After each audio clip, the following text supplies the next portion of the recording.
Warahmatullahi wabarakatuh. Alhamdulillah nahmaduhu wa nasta'inuhu wa nastaghfiruh wa na'udzu billahi min shururi anfusina wa min sayyiati a'malina may yahdihillahu fala mudilla lahu wa may yudlil fala hadiyalah. Asyhadu an la ilaha illallah wa asyhadu anna Muhammadan abduhu wa rasuluh. Allahumma shalli ala nabiyyina Muhammadin wa ala alihi wa ashabihi ajma'in. Rabbi shrah li sadri wa yassir li amri wahlul 'uqdatam min lisani yafqahu qawli wa ba'du. Kita awali dengan doa dengan membaca suratul Fatihah. A'udzu billahi minasyaitonir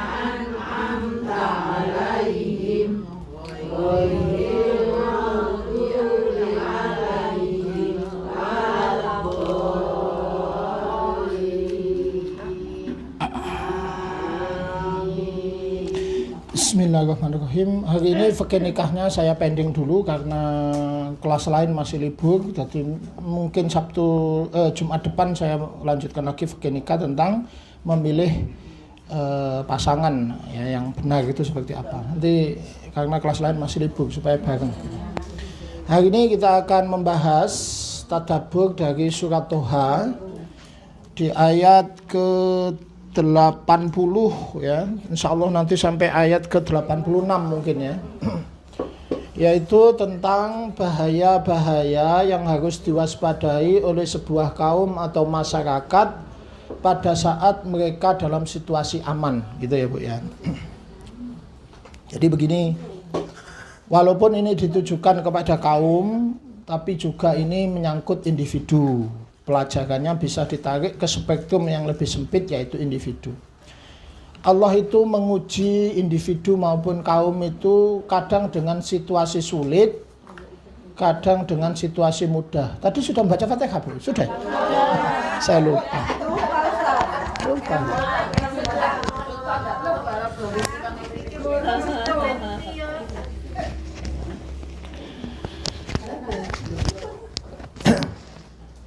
Sebuah kaum itu kadang diuji dengan situasi sulit, kadang juga diuji dengan situasi yang mudah, situasi nyaman, situasi aman, segala sesuatu serba lancar.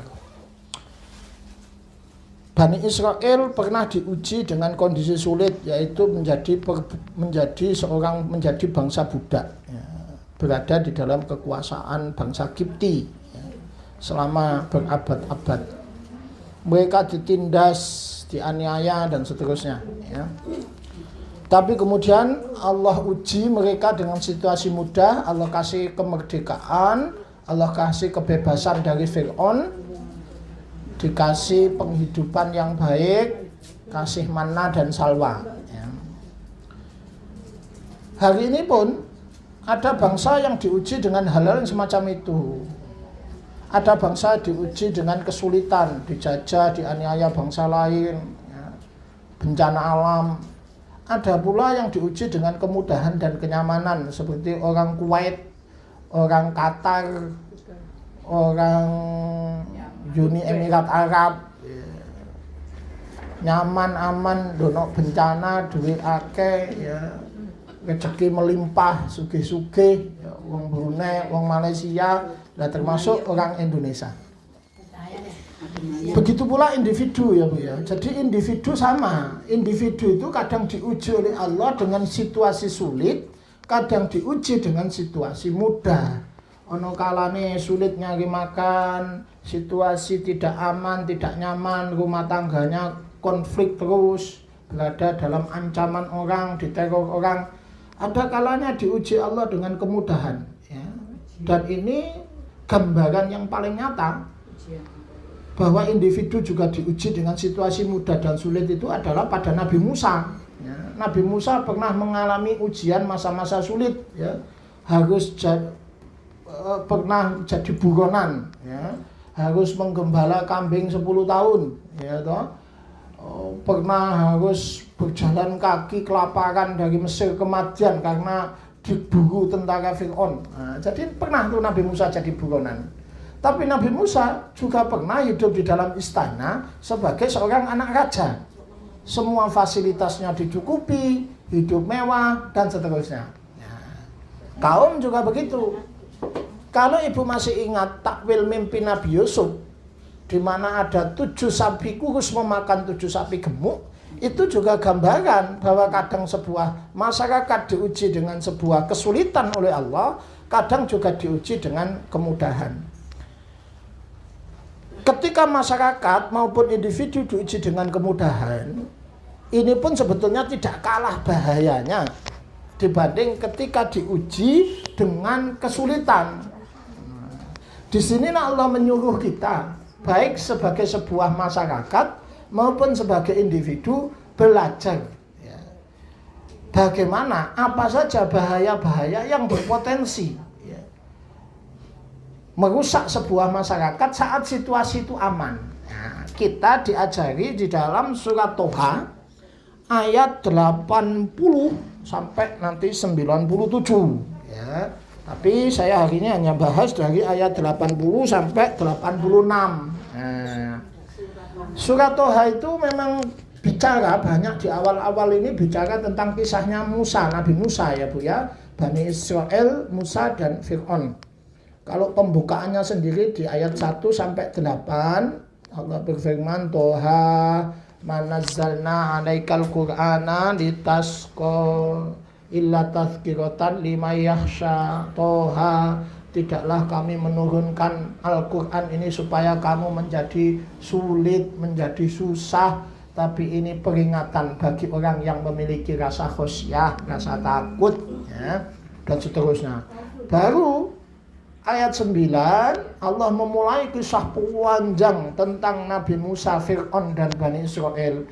Hal ataka hadisu Musa, sudahkah datang kepadamu kisah tentang Musa. Oh, dimulai itu kisahnya dari mulai Musa berangkat di ayat 9 itu, ya Bu, ya. Mulai Nabi Musa meninggalkan Madian bersama keluarganya untuk kembali ke Mesir mendakwai Fir'aun, lalu diangkat jadi nabi di tengah jalan itu, lalu kemudian berdebat dengan Fir'aun dan seterusnya, ya.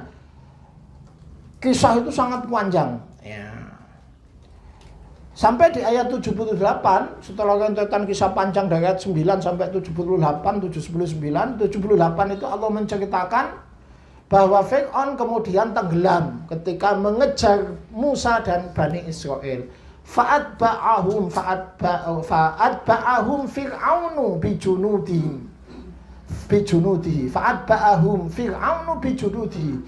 Fir'aun mengikuti Bani Israel dan Musa beserta tentaranya. Faghasiyahum minal yammi, lalu Allah menenggelamkan mereka ke dalam lautan itu. Maghasiyahum, yang menenggelamkan mereka seluruhnya. Wa adalla Fir'aunu qaumahu wa ma hada, dan Fir'aun telah menyesatkan kaumnya dan dia sendiri pun tidak mendapat petunjuk. Ya, itu ayat 78 79, ya. Baru di ayat 80. Nah, ini yang mau kita bahas ini. Ini kisahnya adalah setelah Bani Israel menyeberangi Laut Merah,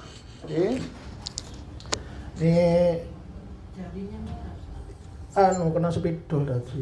Ini Jazirah Arab, ini Mesir. Jadi ini di Mesir lagi nyeberangi Laut Merah menuju Sinai. Nah, ini kejadian sudah di Sinai, yang tadinya itu jadi budak, dikejar nyeberangi laut, Fir'aun tenggelam. Setelah itu, ini kisahnya. Ya, berarti Bani Israel sekarang diuji dengan kemudahan. Jika kemarin-kemarin diuji dengan kesulitan jadi budak tuh, sekarang merdeka diuji dengan kemudahan. Ya. Di situ Allah kasih mereka karena tidak ada makanan, dikasih mana dan salwa dan seterusnya itu. Nah, Allah berfirman ini ya, kita mulai dulu. Bahaya pertama ketika sebuah bangsa, ya termasuk individu nanti ya Bu ya. Jadi sebuah bangsa ketika kondisinya diuji dengan rasa aman itu adalah terdorong ya, untuk kemudian durhaka dan tidak bersyukur kepada Allah. Ini di ayat 80 sampai 82. Allah berfirman, A'udzubillahi minasyaitonirrajim. Ya Bani Israil, wahai Bani Israel, qad anjainakum min aduwwikum. Sungguh aku telah menyelamatkan kalian dari musuh kalian. Maksudnya dari Fir'aun dan bala tentaranya. Bani Israel diselamatkan. Maksudnya tadinya menjadi bangsa tertindas, menyedihkan nasibnya, tidak ada harganya, seperti binatang ya, disuruh kerja paksa, disuruh kerja rodi, bangun jalan dari Anyer sampai Penarukan, disuruh jadi Romusa, disuruh jadi Jugun Yanfu, hasil buminya dirampas ya. Sekarang oleh Allah sudah diselamatkan dari Belanda, diselamatkan dari Jepang, diselamatkan dari Inggris ya. Ya Bani Israel, hai Bani Israel, sungguh aku telah menyelamatkan kalian dari musuh kalian. Wa wa'adnakum janibat turil aiman, aku pun telah membuat perjanjian kalian di samping kanan gunung Tur. Wa nazzalna alaikumul manna wassalwa, dan kami pun telah menurunkan untuk kalian karunia kemudahan mencari makan, tidak sampai kelaparan, berupa manna dan salwa yang tidak diberikan kepada bangsa lain. Apa kata Allah? Kulu min thayyibati ma razaqnakum. Makanlah dari yang baik-baik apa yang telah kami rizkikan kepada kalian, wala tadghaw fihi, dan jangan kalian melampaui batas di dalam keadaan aman itu, bersikap durhaka. Nah, jadi begini Bu. Bahaya pertama yang ingin Allah sampaikan, wong nek kondisi aman, sebuah bangsa dulu lah. Sebuah bangsa kalau Allah uji dengan kenyamanan, keamanan, tidak terancam, lalu kemudian mudah untuk mencari penghidupan seperti yang kita bahas itu, adalah ada kecenderungan untuk durhaka, menjadi teledor ya, merasa berhak atas karunia itu dan lupa untuk mentaati Allah. Yang pertama kalimat Allah adalah kulu min thayyibati ma razaqnakum, makan yang baik-baik dari apa yang aku rizkikan kalian. Maksudnya di dalam mencari penghidupan itu, seseorang dalam situasi aman dan mudah itu jangan sampai tidak memikirkan halal dan haram, tidak memikirkan baik dan buruk, itu tidak boleh. Baik dan buruk itu di atas halal haram ya Bu ya. Halalan thayyibah. Jadi kalau sudah baik itu berarti di atas halal, karena yang halal belum tentu baik. Jadi kalau Allah menyuruh kita makan yang baik ya, berarti itu harus lebih dari yang halal, bukan sekedar halal tapi baik ya. Kulu min thayyibati ma razaqnakum, makan yang baik artinya dalam proses mencarinya. Wala tadghaw fihi, nah di dalam menggunakan apa yang kamu sudah peroleh itu jangan kamu berbuat durhaka. Tadghaw dari kata tughyan, artinya air yang meluap ya, jadi melampaui batas, air yang meluap, maksudnya durhaka, tidak patuh yang Allah, ngelamak sama Allah. Ini bisa terjadi pada sebuah bangsa maupun individu ya Bu ya. Kita ketika pernah diuji kondisi susah, mungkin DP yang Allah, jaluk yang Allah, kondisi tidak ada penggawean, kondisi rumah tangga gonjang-ganjing, kondisi sulit ya, itu pasti yang Allah itu merembik ya toh, tahajudnya khusyuk ya, dungane batin nembus ya. Tapi kalau sudah aman, situasi berjalan lancar, pertama kita bisa mencari segala sesuatu itu tidak peduli halal haram bahkan baik buruk, tidak kulu min thayyibat lagi ya. Dan yang kedua, kita bisa tahu durhaka itu, bentuk kedurhakaan itu banyak. Kalau kita sudah aman terus duit banyak itu banyak. Salah satunya itu itrof, di Quran itu disebut mutrofin. Wong nek akeh duwike iku kadang itrof. Orangnya itu disebut mutrof. Coba bentuk durhaka sama Allah itu banyak loh. Orang kalau duitnya banyak, coba perhatikan itu. Duitnya dipakai apa kadang-kadang? Kadang dipakai maksiat. Kalau enggak, dibeli pakai tas yang mahal-mahal, tas Hermes. Loh, bukankah itu yang terjadi pada wong banyak yang dikasih Allah kemudahan cari rezeki, kemudahan kenyamanan, keamanan hidup. Mereka beli apa? Tas Hermes. Beli mobil Lamborghini. Kalau ngasih hadiah ulang tahun anak dengan batu berlian. Sedikit-dikit bikin pesta. Itu salah satu bentuk kedurhakaan sama Allah. Bukan cuma bermaksiat dalam bentuk dipakai beli narkoba atau booking perempuan, bukan. Tapi hal-hal semacam itu juga bentuk kedurhakaan sama Allah. Orang hidupnya hedon, ya. Arogan, ya. Kerjaannya cuma liburan toh. Ya.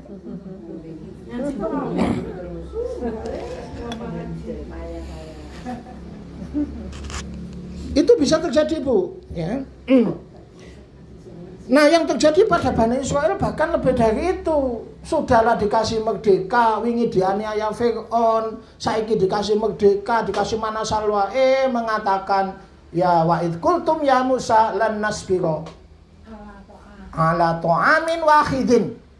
Musa, arep aku nek mangan mek ngene tok. Wah iki. Ya. Fad'ulana Rabb. Ya itu apa? Minta itu wa qithaiha wa fumiha wa adasiha wa basoliha. Kurang, ngene tok kurang. Ya kudune ana timun, ana sawi, ana bawang, ana kacang adas. Ya. Ini yang terjadi pada Bani Israil itu. Bahaya pertama ini, ya. Lupa berterima kasih kepada Allah, tidak ada syukurnya, malah durhaka.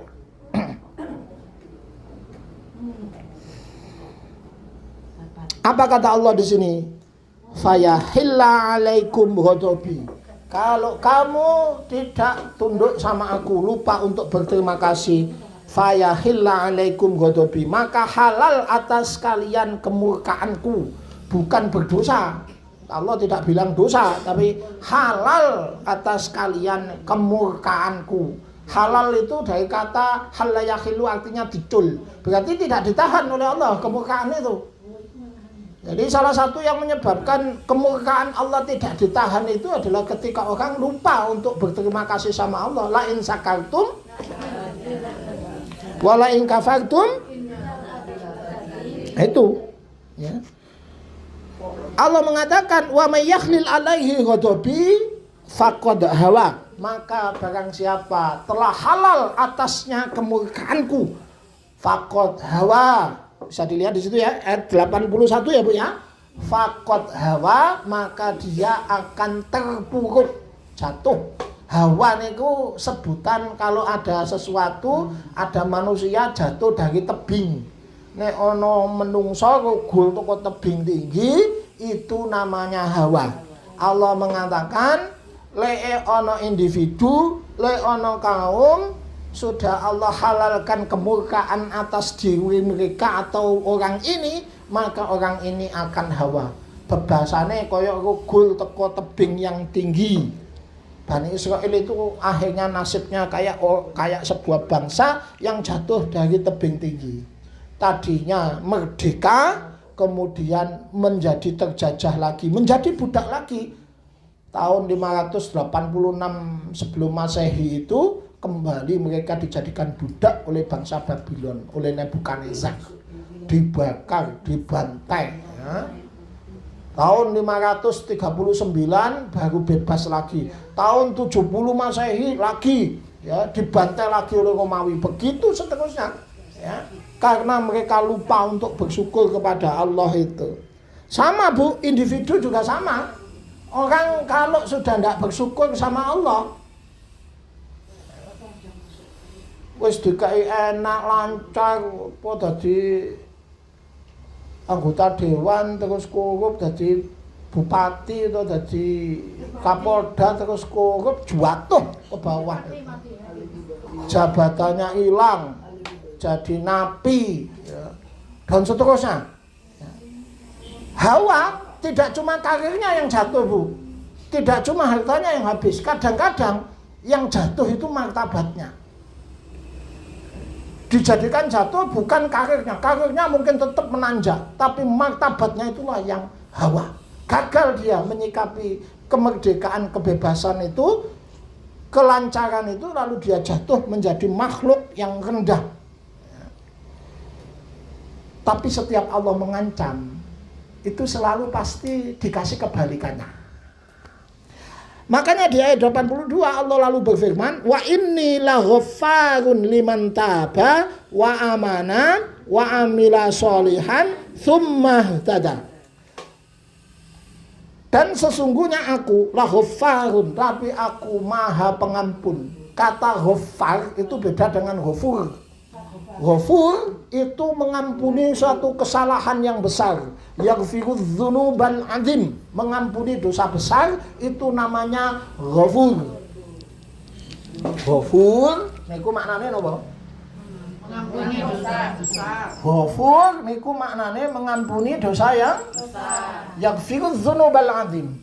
Kalau al-ghaffar nggih, yaghfiru dzunubal katsir, mengampuni dosa yang amat banyak.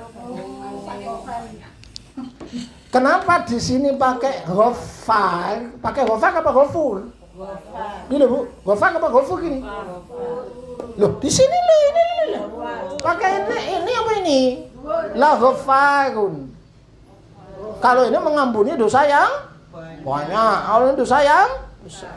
Kenapa disebut di sini? Sesungguhnya aku mengampuni dosa yang banyak karena Bani Israil itu kesalahannya sangat banyak dan berulang-ulang.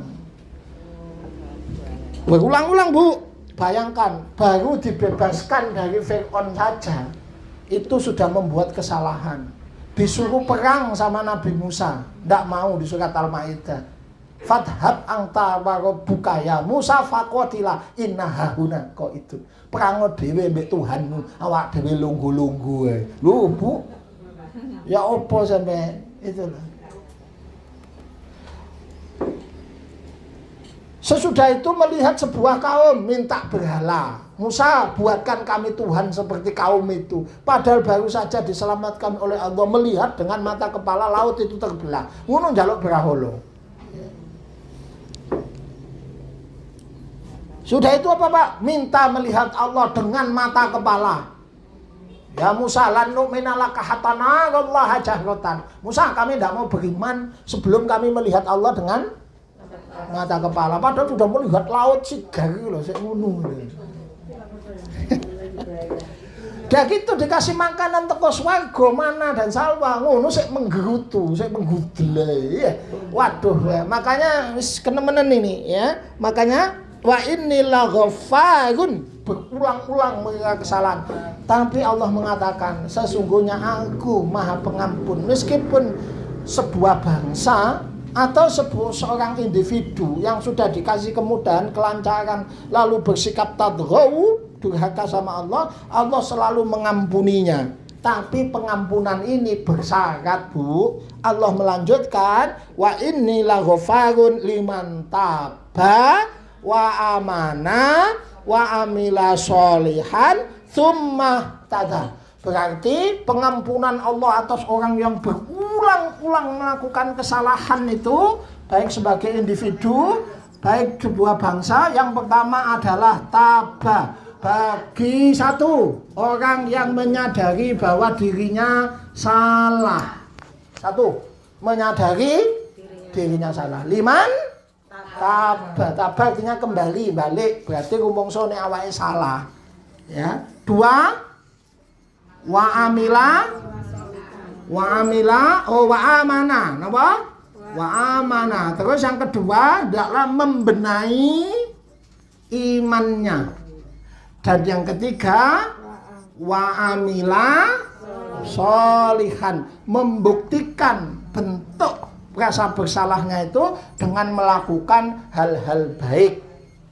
Jadi nek ana wong dikasih enak sama Allah, lalu kemudian lupa deretan durhaka, lalu kemudian dibikin jatuh oleh Allah. Kalau dia minta ampun, Allah selalu mengampuninya dengan catatan: satu, merasa bersalah; dua, membenahi imannya itu; kemudian membuktikan penyesalan dan rasa bersalah itu dengan hal-hal baik. Baru summa tada. Baru apa, Bu? Kemudian dia akan beroleh petunjuk. Aneh apa enggak? Aneh apa enggak? Aneh. Petunjuk itu harusnya kan sebelum tobat. Mendapat petunjuk, baru bisa tobat, baru bisa membenahi iman, baru beramal. Petunjuknya entah ke mana, Bu? Petunjuknya entah ke belakang kan? Tobat, iman, amal soleh, baru bisa mendapat petunjuk. Itu pun pakai summa, bukan fa. Fa itu jangkanya pendek, segera. Pengacara masuk, lalu kemudian terdakwa. Kalau jaraknya pendek, itu berarti pakai fa. Tapi kalau summa, jedanya panjang. Coba perhatikan. Allah akan mengampuni orang-orang semacam itu walaupun kesalahan yang berulang-ulang, individu maupun kaum ya ini ya. Syaratnya merasa bersalah, membenahi iman, membuktikan rasa bersalah dengan amal soleh, kemudian berarti jedanya mereka akan mendapat petunjuk. Harusnya kan petunjuknya harus ini ya, bukan taruh belakang, Pak. Ini, Bu. Satu, kenapa petunjuk taruh belakang setelah tobat, iman sama amal soleh? Pertama, bahwa orang baru bisa dapat petunjuk dengan benar itu kalau dia mau berupaya sungguh-sungguh dengan cara bertobat, beriman dan beramal soleh. Hidayah, petunjuk itu, Bu, itu tidak datang gratis cuma-cuma itu loh maksudnya. Jadi didapat dengan effort, dengan upaya keras dulu. Uang kudu tobat, kudu benahi iman, baru amal, baru nanti Allah akan menyodorkan, menggojokkan petunjuknya itu. Jadi petunjuk itu tidak bisa, Bu, hidayah itu moga-moga diwenehi ngono ndak. Pada dasarnya hidayah itu memang harus diperjuangkan, harus diproses oleh seseorang, harus dicari dengan upaya yang sungguh-sungguh melalui taubat, melalui membenahi iman, membutuhkan amal soleh, yo ngaji, yo memperbaiki ibadah, baru Allah ngasih hidayah taufik sama hidayah bayan. Itu pertama. Yang kedua, kenapa kata hidayah ini taruh belakang? Gini, Bu, uang masih wis tobat, uang masih wis membenahi iman, uang masih wis padha ngamal soleh, ojo sampai rumangsa gak butuh hidayah meneh. Kan banyak orang, Bu, kalau sudah tobat, hijrah gitu, Bu, dia itu lalu lupa, seolah-olah merasa tidak butuh hidayah lagi. Orang kalau sudah meninggalkan kegelapan, dia lupa dan tidak sadar bahwa dia sebetulnya masuk kepada kegelapan baru. Kegelapannya saja yang beda. Paham maksudnya? Uang hijrah teko riba, orang hijrah teko musik, terus hijrah. Sampean pikir itu terang sudah? Belum. Dia berada di kegelapan yang baru. Cuma bentuknya yang beda. Kegelapan berupa apa ini? Merasa suci, merasa ujub, merasa jadi orang baik, sibuk menghakimi orang lain, sibuk mencari-cari kesalahan orang lain, merasa lebih tinggi dari orang lain. Jadi ketika orang berhijrah dari satu kegelapan, dia sebetulnya sedang berada dalam bentuk kegelapan yang baru lagi.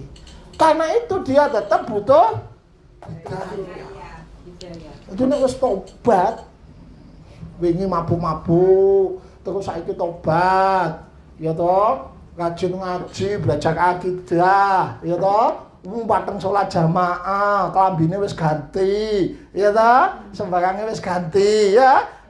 Dipikir itu terus selesai. Oh ndak. Setan siap mengadang orang yang hijrah itu di perempatan jalan. Jadi nek ana wong kate hijrah, setan wis ngedang di perapatan. Maka orang masuk, makanya coba perhatikan ketika Allah bilang Allah itu kan wali, pembimbing, orang yang melindungi orang beriman, mengeluarkan orang beriman dari kegelapan menuju terang. Coba Allah berfirman apa itu ayatnya itu? La ikraha fiddin qad tabayyana minal abad. Allah waliyul ladzina amanu yukhrijuhum minadz zulumati ilan nur. Kata zulumatnya itu jamak. Kata zulumat pakai bentuk zulumat itu jamak muannas salim, tapi cahayanya satu, nur, bukan anwar. Jamak dari kata nur itu apa? Anwar. Cahaya Allah pakai bentuk tunggal, tapi kegelapan pakai bentuk jamak. Karena ketika orang hijrah kepada suatu cahaya, kalau cahaya tunggal hanya dari Allah, gak boleh ke cahaya yang lain. Tapi proses hijrahnya itu sebetulnya akan melewati kegelapan terus menerus. Jadi nek lolos dari satu kegelapan, orang itu sebetulnya akan menghadapi bentuk kegelapan baru. Cuma bentuknya sing beda. Gitu loh, Bu. Nah, makanya di sini liman taba wa amana wa amila solihan summa taga. Kenapa pakai summa bukan fa? Karena proses untuk sampai itu prosesnya panjang, Bu. Proses panjang gitu ceritanya itu. Ini bahaya pertama kalau sebuah bangsa dikasih dengan kemudahan, keamanan, kemudahan, itu bisa tidak bersyukur, durhaka, bermaksiat dan seterusnya. Individu juga sama. Nah, bahaya kedua sekarang. Bahaya kedua yang menimpa sebuah bangsa kalau sudah dikasih kemudahan itu adalah kecenderungan untuk meniru orang kafir, ya, dan ditipu oleh para penyesat. Ini yang dijelaskan di ayat-ayat mulai 83 sampai 97. Allah berfirman, "Wa ma a'jalaka an qaumika ya Musa." Apa yang membuatmu datang lebih dulu daripada kaummu ya Musa? Qala, berkata Nabi Musa, "Hum ulai ala athari." Ya Allah, mereka itu sedang menyusul saya. Ada mereka di belakang saya, mereka nututi. Wa ajiltu ilaika rabbi litarda. Dan saya datang lebih dulu bersegera ini supaya engkau ridho. Allah berfirman, qala, berfirman Allah, fa inna fatanna qaumaka min ba'dika. Sungguh aku telah memberikan fitnah ujian kepada kaummu sepeninggalmu. Wa adallahumus samiri, dan mereka telah disesatkan oleh Samiri. Nah, nih saya jelaskan dulu dari 3 ayat ini. Bahaya kedua kalau sebuah kaum dikasih aman itu adalah kecenderungan meniru perilaku jelek orang-orang kafir. Ini ceritanya gini, tadi ketika Allah berfirman, "Wa ma'ajalaka an qaumika ya Musa." Kenapa kamu datang lebih dulu dari kaummu ya Musa? Itu gini loh, Bu. Ceritanya itu gini dulu.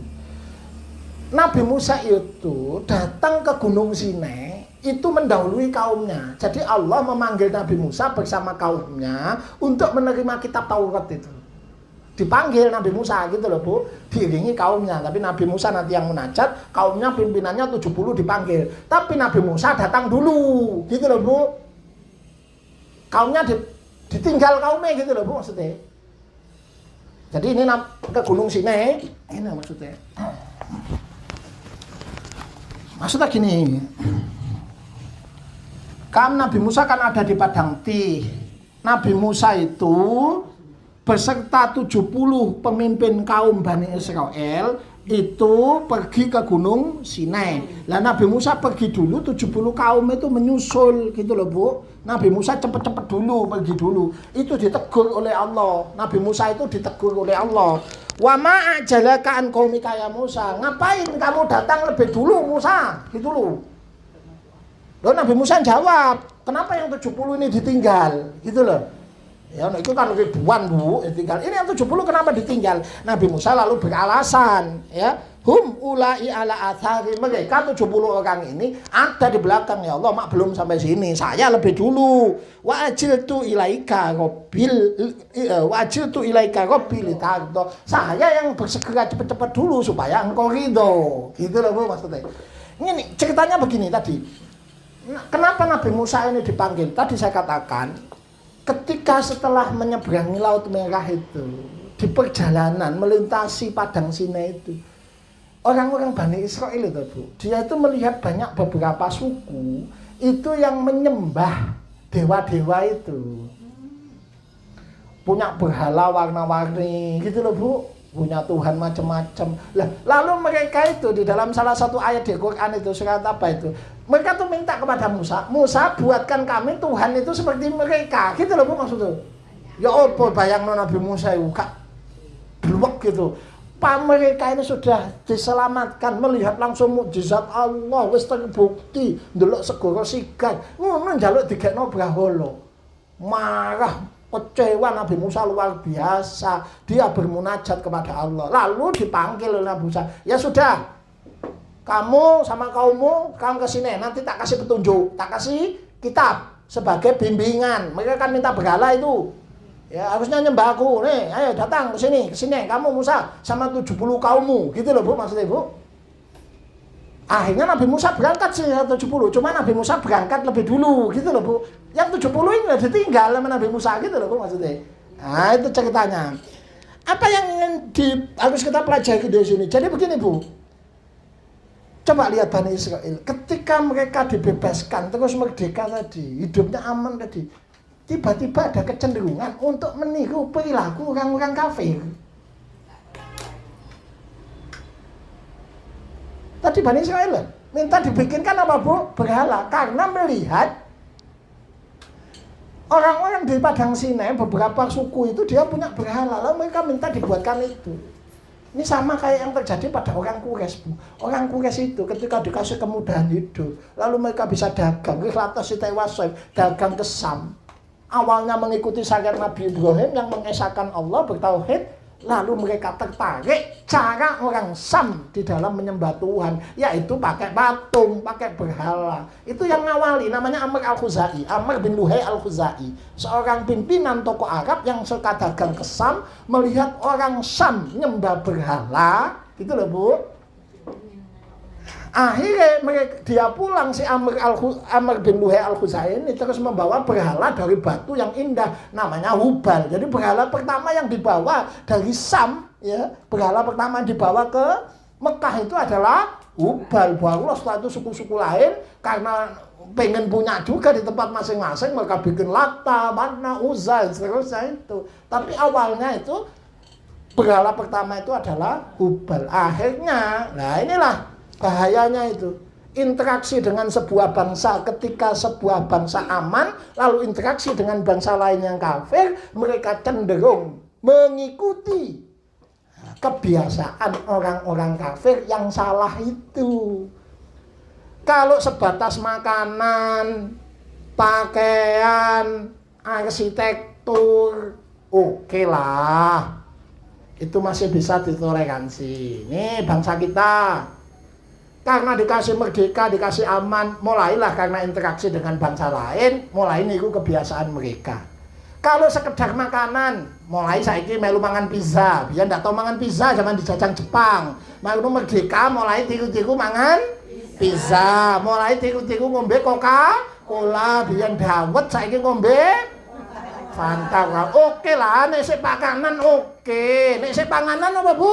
Oke. Klambi biyen zaman Jepang yo ndak gawe klambi ngono Bu, zaman Londo. Saiki tiru-tiru wong barat celonoan jin. Ya Bu ya, gawe dasi, gawe jas. Nggih Bu nggih. Oke lah kalau cuma baju. Mode bangunan arsitektur mulai niru wong barat. Ya toh kocone malah di model Spanyol, ya toh. Biyen omah mah joglo kan. Saiki tiru-tiru model Mediterania, model Itali. Oke lah kalau semacam itu.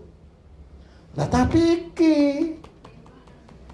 kebiasaan mereka yang bertentangan dengan agama itu kadang-kadang ikut diadopsi. Kalau sebuah bangsa itu aman, merdeka, lancar begini. Coba bangsa kita ya. Tiru-tiru apa enggak? Tiru-tiru. Dimulai dari cara berdoa. Bu, dikasih aman. Berdoanya tiru-tiru apa enggak? Apa Islam mengajari cara berdoa mengheningkan cipta? Mulai. Apa begitu Islam mengajari? Hah? Gitu Islam mengajari? Hah? Apa enggak kebiasaan orang di luar Islam itu? Mulailah kita tiru. Berdoa, mulai. Kalau Islam apa begitu? Allahumma ya Allah, amin. Allahumma ya Allah.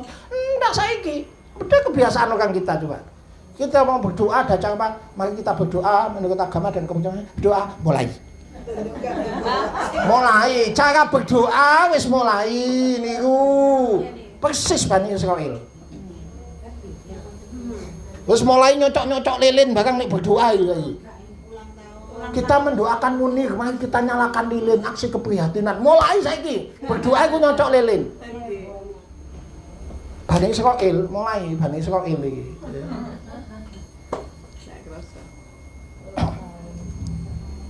Pengen dapat kedamaian. Kalau Islam pengen hatinya damai itu apa tuh, Bu? Salat nggih? Zikir nggih? Dah saiki tiru-tiru saiki meditasi. Bu? Meditasi. Nek yoga gerakan ndak apa-apa, meditasi ini iki lho. Kadek posisi tangan mudra dan seterusnya itu lho. Lek pengen mengenal Allah, harusnya kan belajar tentang iman, Islam dan ihsan. Betul apa ndak, Bu ya? Ndak saiki. Tiru-tiru saiki melu esoterisme dibangkitkan energi apanya. Mulai saiki tiru-tiru begitu.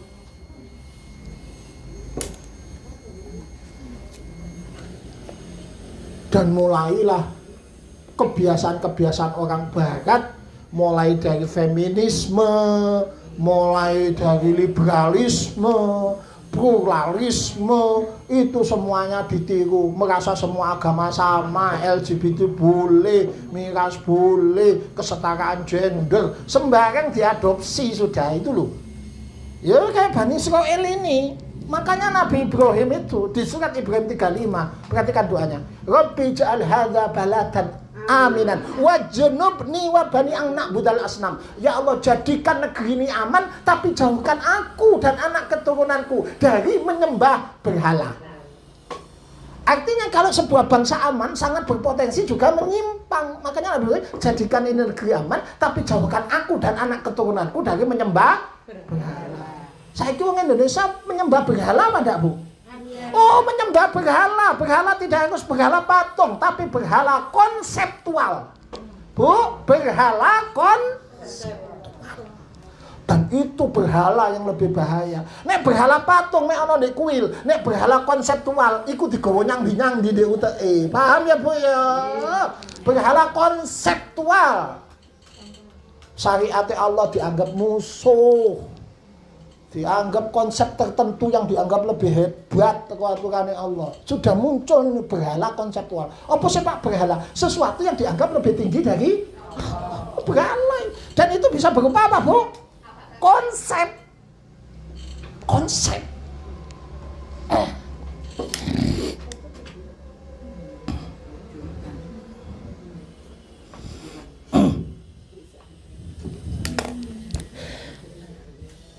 Jadi bahaya pertama apa? Bahaya kedua apa nih, Bu? Kalau sebuah bangsa dikasih aman itu, Bu, terpengaruh orang-orang kafir. Gitu sudah ini mulai. Nah, Pak Nabi Musa kok ditegur? Ditegur tadi Nabi Musa ya, Bu ya? Gimana kata Allah? Wa ma ajalaka an qaumika ya Musa. Kenapa kamu datang lebih dulu Musa? Gitu. Ya. Gini, Bu, pelajarannya apa? Gini. Mungkin saya tanya dulu, Pak, kenapa Nabi Musa kok ditinggal sing 70 itu kan mungkin gitu ya, Bu ya. Jadi begini. Nabi Musa kalau di situ beralasan, kola hum ulai ala athari wa ajiltu ilaika rabbi ilaika litardo. Ya Allah, itu mereka sebentar lagi juga nyampe tuh, ada di belakang. Saya datang lebih dulu supaya engkau ridho. Gini Bu, biasanya umume iku nek ana urusan bi Allah, pengen ketemu Allah. Teko luwih dhisik kan jane luwih apik to, Bu. Contohnya Jumatan, budal dhisik mbek budal kaki ku apian budal dhisik ngene ya. Nggih, salat jamaah, budal dhisik mbek budal kaki ku apik ndi? Pak maksudnya itu, maksudnya Nabi Musa itu loh Bu. Loh, kula kan janjian kali jenengan ya Rob. Saya sama engkau ya Allah, maka saya datang dulu dong supaya engkau ridho. Nah, itu omongannya Nabi Musa. Tapi salah satu, kata sebagian ulama, salah satu yang menyebabkan Nabi Musa berangkat dulu itu, meninggalkan 70 orang ini, adalah karena saking kepinginnya mendapatkan segera solusi atas kebengalan kaumnya ini loh. Tunggalnya ini loh Bu. Ana bos wis judeg ndelok kelakuane karyawan megelno. Iku kadang kan langsung kepingin golek nasihat, golek solusi gitu loh Bu. Akhirnya ditinggal karyawane iki. Gitu loh maksudnya. Kadang itu Bu, seorang suami wis wadang sumpek gegeten rasakno anak sing ndak kena diatur. Itu kadang-kadang mlayu yang masjid kadang Bu. Bu, ana wong lanang iku sebagai kang bapak lho Bu, ndelok wong suami, ndelok bojone gegetno kadang-kadang kan yang masjid budal dhisik. Paham maksudnya itu? Jadi saya menghindar dari aduh sumpek rasakno di omah wis gitu loh maksudnya. Wis yang masjid ae lah gitu loh maksudnya. Nah, Nabi Musa itu ada kecenderungan, sebagian ulama itu begitu. Apa Nabi Musa itu secara manusiawi tidak salah Bu. Jadi jangan mengatakan oh Nabi Musa kurang sabar, ndak begitu, sampe ndak membangkange megelnoe Bani Israil iki. Ya, Bani Israil wis koyo ngene iki ya. Nemen megelnoe iki ya. Jaluk lihat Allah Jalla jaluk itu. Jadi sebetulnya secara manusiawi Nabi Musa itu tidak salah sebetulnya.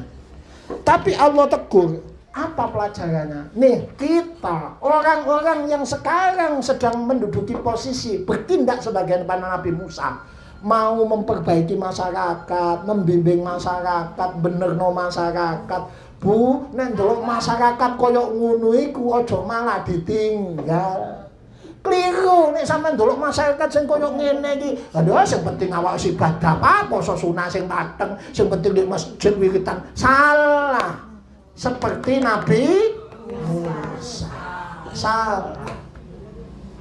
Tuh, tadi ndelok masyarakat sing koyo ngene iki Bu, kita itu ya, orang-orang yang berdiri di panggung kebenaran itu dipilih oleh Allah itu ndak boleh begitu. Ada wis penting sembahyang sing pateng, Pak, ada seperti poso, Pak, wis. Oh, ndak bisa begitu, ya. Ingat Bu, menjadi motor perubahan dan perbaikan, mengawal syariat Allah itu yang menjadi tugas kita, amar ma'ruf nahi munkar. Itu memang tidak mudah. Kita tidak hanya berhadapan dengan orang-orang yang mau ikut kepada kita, tapi juga berhadapan dengan orang yang memusuhi kita. Sama nek ana kiai di kampung, masyarakat yang bandel iku sakjane yo gak oleh kaya Nabi Musa. Wis bebano kuwi wis seperti awak wiritan dilanggar. Ora boleh, Bu. Nggak boleh seperti itu.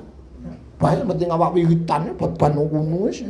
Masyarakat wis bebek goleki salah-salah gue wis gitu. Ya protes ae isone ya. Di anak nang ngene protes, di anak pengajian ngene protes ya.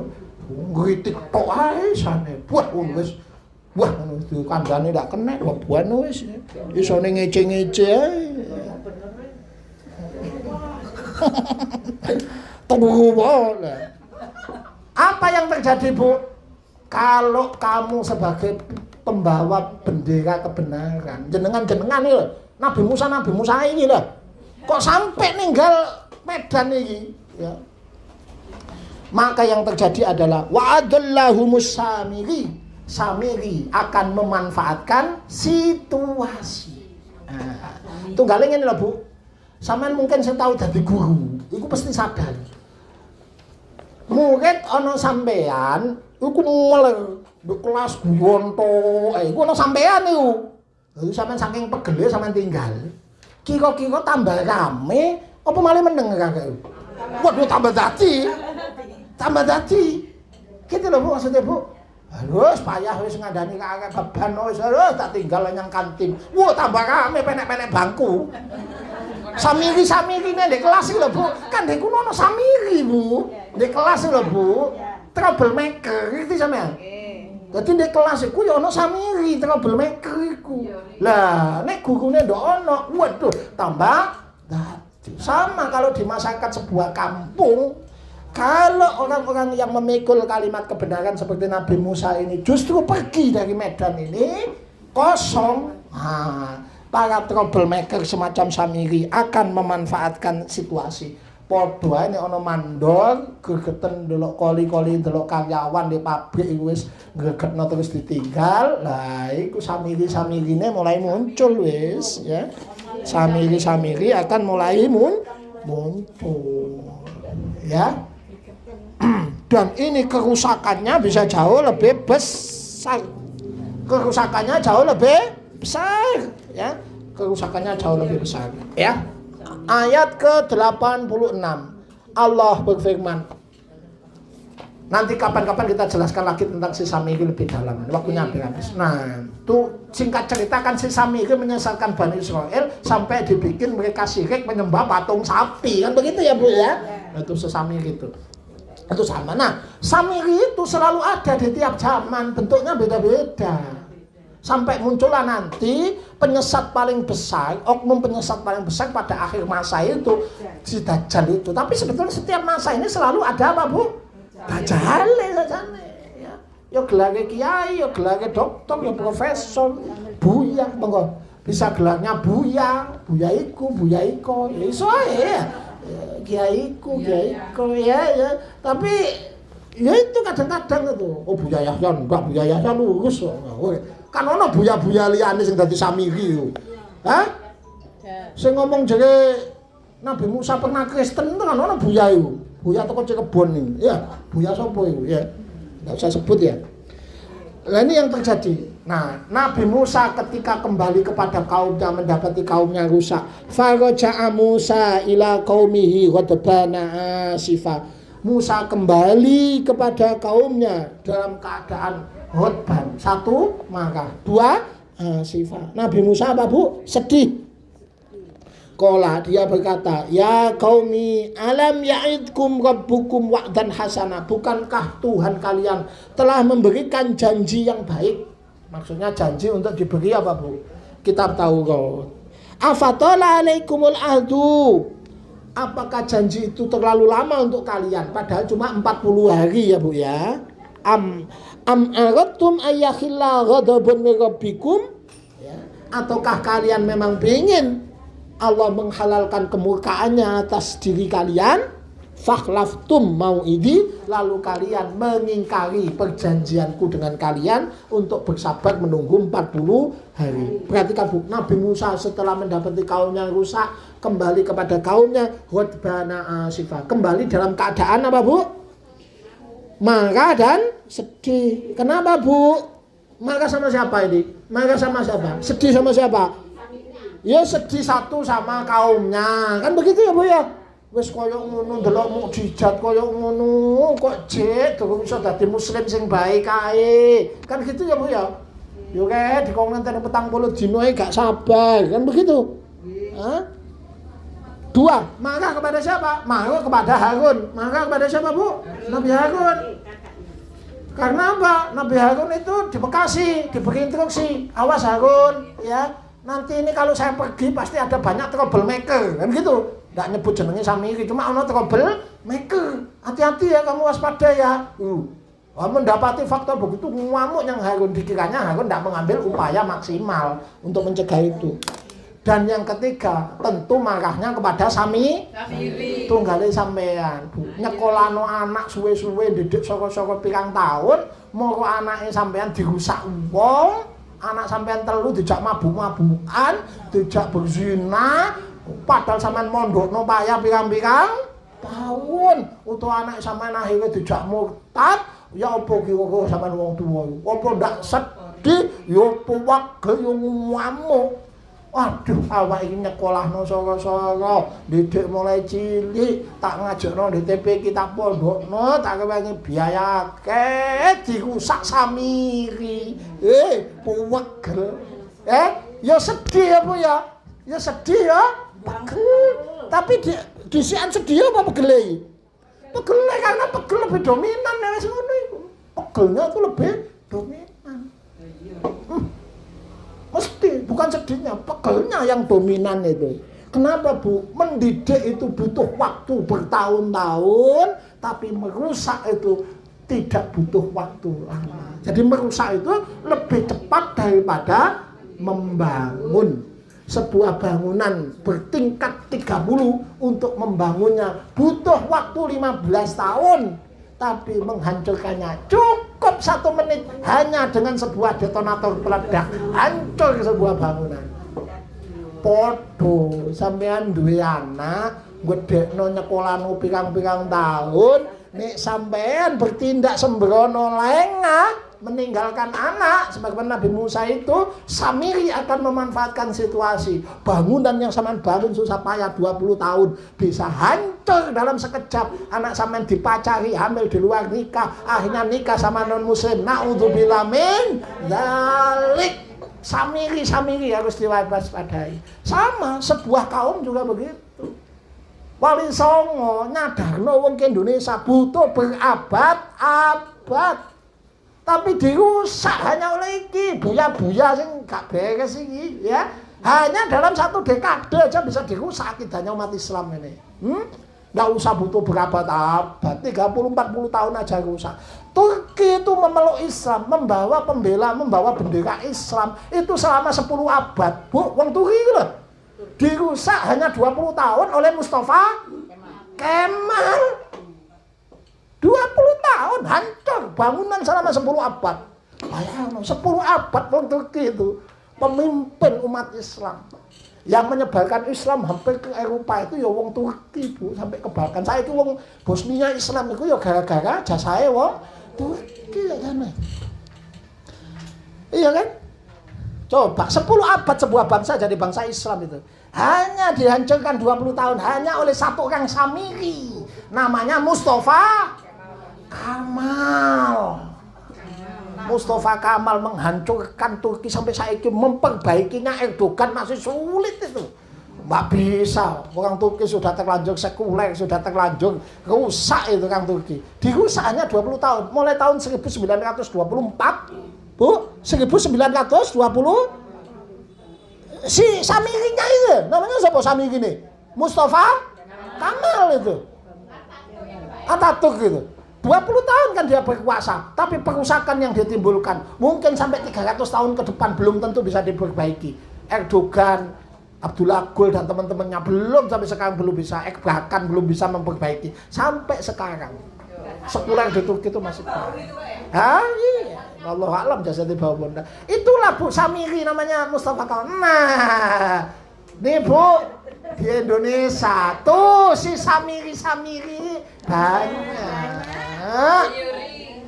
Samiri ya jane itu. Samiri itu banyak. Dan apa yang dibangun oleh para ulama pendahulu untuk mengajarkan agama kepada bangsa Indonesia ini sampai berabad-abad itu bisa dirusak Samiri hanya dalam 20, 30 tahun, 40 tahun, 50 tahun saja bisa dihancurkan. Dan untuk memperbaikinya kembali itu sulitnya bukan main Bu. Mungkin berabad-abad belum tentu bisa. Koyo di Albania, koyo di wilayah bekas Soviet itu juga banyak yang sudah dirusak hanya selama puluhan tahun oleh revolusi Bolshevik, oleh orang Soviet itu yang komunis itu. Saiki untuk memperbaiki lagi susah. Orang Turkmenistan, Uzbekistan, Kazakhstan dulu Islamnya kuat itu. Sekarang seperti itu. Sama nih negeri ini, Samiri-samirinya ya Bu. Kalau di Soviet Samirinya namanya Stalin, Lenin, kan begitu ya Bu ya. Kalau di Turki namanya Mustafa Kamal. Kalau di Indonesia siapa jenenge? Enggak usah nyebut. Ya, ana Samiri-samiriku. Ya Samiriku. Ya Samiriku. Samiriku. Ya Samiri. Oh Samiri pokoknya ya. Sebut aja Samiri ya. Sebut aja apa Bu? Samiri. Jadi inilah yang ingin Allah sampaikan. Awas kalau sebuah bangsa yang tadinya dijajah, aku kasih merdeka kayak Bani Israel itu, belajar kamu orang Indonesia. Belajar tuh dari surat Toha ya 80 sampai 97. Kowe tak kayak merdeka siji, kon durhaka lali nang aku, ya. Durhaka, tadrou kamu, lupa kamu, wis tak halalno kemurkaanku atasmu. Dua, awas, kamu kalau tak kasih enak hidupnya mulai niku wong-wong kafir, mulai niku wong-wong mau ditiru iki, wong Majang iki, wong Indonesia iki, persis Bani Israil. Telu. Nah, ini Samiri ini akan memanfaatkan situ. Maka Musa sing ana di KWS, Musa ana dimanapun, jangan meninggalkan kaummu hanya karena capek melihat ulah dan kebengalan kaum. Sebab kalau kamu meninggalkan medan itu, si Samiri makin akan merajalela. Dan kalau itu susah terjadi sama kayak di Turki, sama kayak di tempat lain, susah untuk memperbaikinya kembali. Ya Bu ya. Nah, saya kira itu yang kita sampaikan hari ini dalam rangka apa ya, kemerdekaan kita ini ya Bu ya. Salah satu bahayanya adalah sopo Samiri ya Bu ya. Insyaallah kita di lain waktu kita tutup dengan doa kafaratul majelis. Subhanakallahumma asyhadu an la ilaha illa anta astaghfiruka. Assalamualaikum warahmatullahi wabarakatuh.